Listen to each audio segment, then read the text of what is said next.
Bismillah. Jadi gini ya, musik pada dasarnya adalah suara yang keluar dari sesuatu yang mubah dari benda-benda biasa. Oh gini. Gitu. Apa saja, dari besi, dari apa dan sebagainya. Kemudian telah mengeluarkan satu suara yang dipadukan dengan suara yang lain menjadi suara yang bisa enak didengar dan seterusnya. Dan tentunya setiap bangsa itu kadang punya jenis musik yang berbeda-beda ya. Ada Jawa, ada gamelan, mungkin ada di Indonesia ini ada angklung, segala macam. Tentunya di negeri-negeri yang lain kan juga ada yang berbeda-beda. Hanya perlu kita pahami apakah benar bahwasanya musik itu adalah boleh atau tidak boleh. Ini kan perlu kembali kepada pendidikan yang sesungguhnya, apa sumber halal haram kan dari Allah dan Rasulnya, dan bagaimana para ulama memahami. Nah, ada satu riwayat memang yang selama ini memang selalu diangkat, dan riwayat itu benar memang, satu hadis sahih. Cuman benarnya sebuah riwayat itu bukan berarti langsung mengarah kepada sesuatu yang saat itu kita bincangkan. Contoh dalam satu hadis, dan tidak ada yang benar kecuali satu hadis ini. Semuanya hadis tentang musik ini adalah riwayatnya diperselisihkan banyak, bahkan ada yang palsu dan sebagainya. Yang benar satu riwayat dari riwayat sahih yang berbunyi, la yakunanna fi ummati aqwamun yastahillunal hirra wal khamra wal harira wal khamra wal ma'azif. Ini kan satu riwayat bahwa Nabi menyebutkan suatu ketika akan ada pada kaumku itu sekelompok orang, pada umatku sekelompok orang yang mereka itu menghalalkan. Berarti semua yang haram tiba-tiba dihalalkan sama dia. Jelek apa baik? Jelek kan? Jelek. Sudah jelas haram, kenapa berani menghalalkan? Al-hirra. Hirra itu adalah zina. Perzinaan. Al-harir adalah sutra. Wal khamra, jelas khamr. Wal ma'azif, ini perlu penjelasan. Apa itu ma'azif? Kan ya?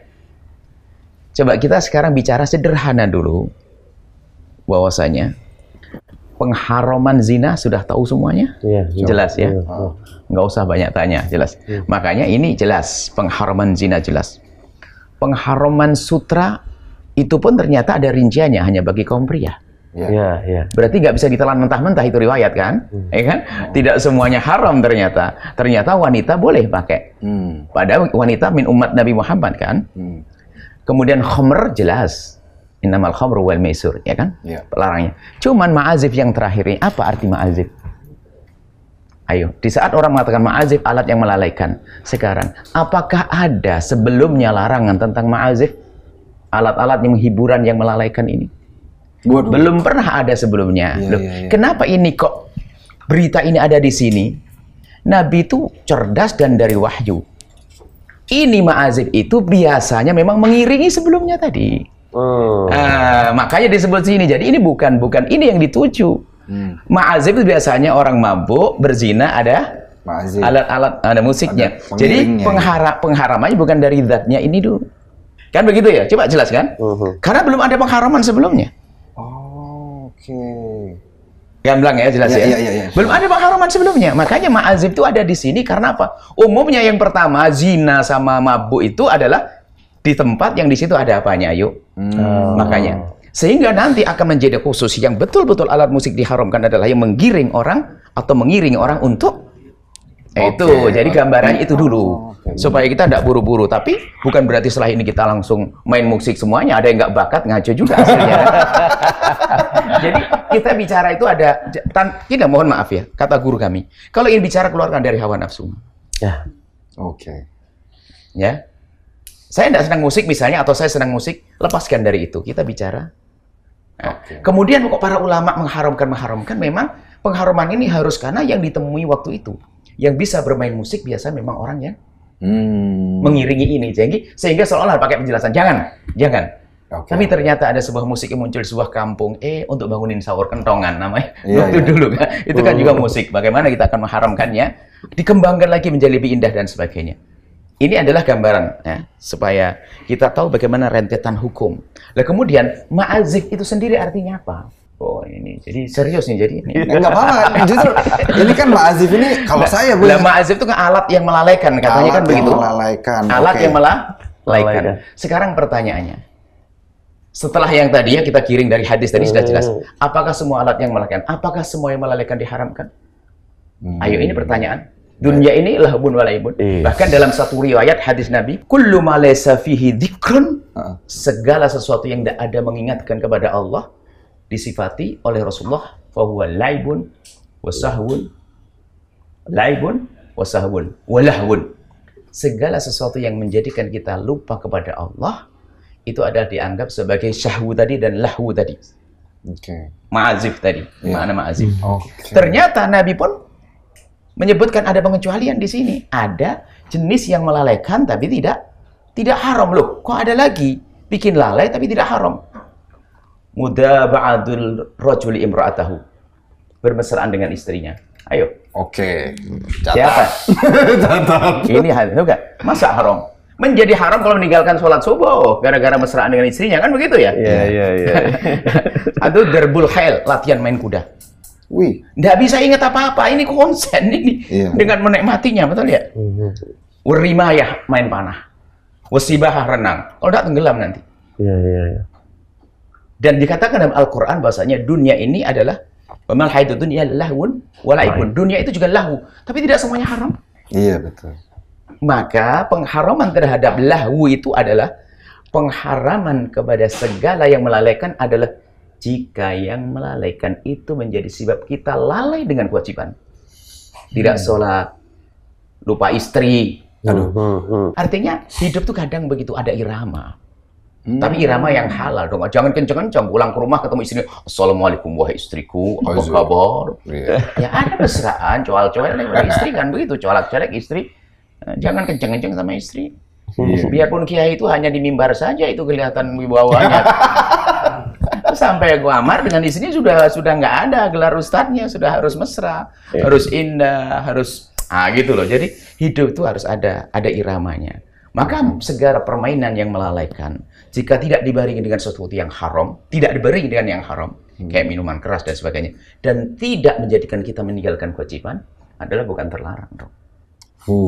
Ini ilmu artinya sederhana supaya orang ini jangan gampang menjustis orang ya ini mengatakan dosa gara-gara main musik, atau sebaliknya yang pemain musik di saat ada ustadz mengatakan haram juga jangan terlalu antipati. Barangkali kita tidak dengar semua ceritanya, hanya kita motong belakangnya, kenapa kok saya dimusuhi kan gitu. Tidak, ustadz pun tidak ada musuhi musik ya, akan tapi semua ingin mengarahkan, ayo bagaimana kalau musikmu, lagumu itu menjadikan orang besok jadi silaturahmi dengan saudaranya, nggak rebutan waris, ya kan begitu ya? Ada satu lagu yang menjadikan kita nggak rebutan waris, satu lagu yang menjadikan kita semakin sayang istri, kan boleh-boleh aja kan? Itu loh. Maksudnya kita ingin pemusik itu di saat membuat satu lagu, ada yang dibidik. Bicara politik, oke, menjadikan politik sehat. Saya pengen ada yang buat lagu judulnya begini. Coba, barangkali pemusik. Judul lagu akan jadi tren di tahun ini. Bahasanya apa? Sanjung calon pilihanmu, jangan caci calon pilihan orang lain. Buat lagu yang indah. Coba gitarnya, coba. Langsung. Supaya dalam berpolitik ini sehat. Jadi habis biarpun beda pilihan, bisa minum teh bersama. Ingat, sanjung pilihanmu sesuka hatimu, tapi jangan caci pilihan orang. Kalau buat lagu begini boleh enggak? Boleh, oke dong. Sehingga negeri ini bisa tentrem gara-gara ini. Bahkan yang mulai mencaci pilihan orang lain langsung diejek sama lagu ini. Ada, kalau zaman dulu para ulama-ulama seperti kalau kita kembali kepada kisah Wali Songo yang mereka menekuni dunia seni juga karena melihat bahwasanya jiwa-jiwa umat itu banyak yang lembut gara-gara hiburan ini, sehingga lembutnya hati ini bisa dimasuki dengan pesan-pesan kemuliaan. Orang kalau lagi marah susah dinasehati, ya kan? Maka kalau lagi ngomong kan, kalau nasihati istri tercinta jangan lagi menjelang head ya suka marah-marah, harus tahu diri dong. Atau lagi masak panas-panas. Jadi kalau nasihati lihat lagi senyum, lagi ini baru kita masukkan salam. Bahkan kalau menasihati pesen dulu ngomong dulu, yang aku mau nasihati boleh enggak kira-kira? ngomong dulu kalau nasihati istri, nasihati langsung ketebak-ketebuk gitu. Apalagi sambil belajar online ya. Jadi gini sayang, jajanin dulu. Nah, Mas Fang, itu tadi udah dapat berapa lagu tuh? Kira-kira ide dari situ. Banyak loh nih. Kami rindu bahasanya yang diangkat di tahun ini adalah lagu perdamaian. Lagu perdamaian. Supaya orang ngerti berdamai. Kita biasa diadu domba permusuhan. Pilihan presiden berantem, ya enggak? Pilihan gubernur berantem, bupati berantem, kelurah berantem, sampai pemilihan pengurus masjid berantem loh. Ah iya benar. Padahal di atas adem-adem aja ya.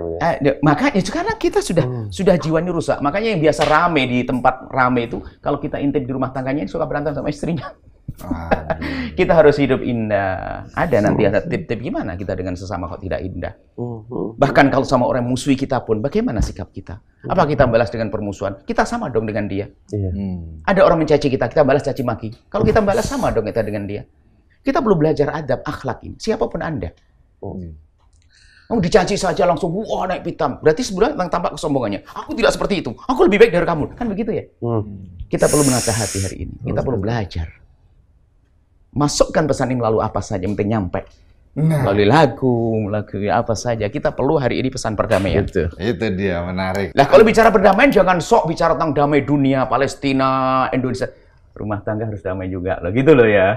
Dengan saudara, jangan rebutan waris. Kan damai itu kan luas maknanya. Benar. Dengan kawan yang jujur dong dalam bersahabat, jangan berbohong dalam bisnis kan. Damai itu indah yang diajarkan oleh baginda Nabi Muhammad SAW.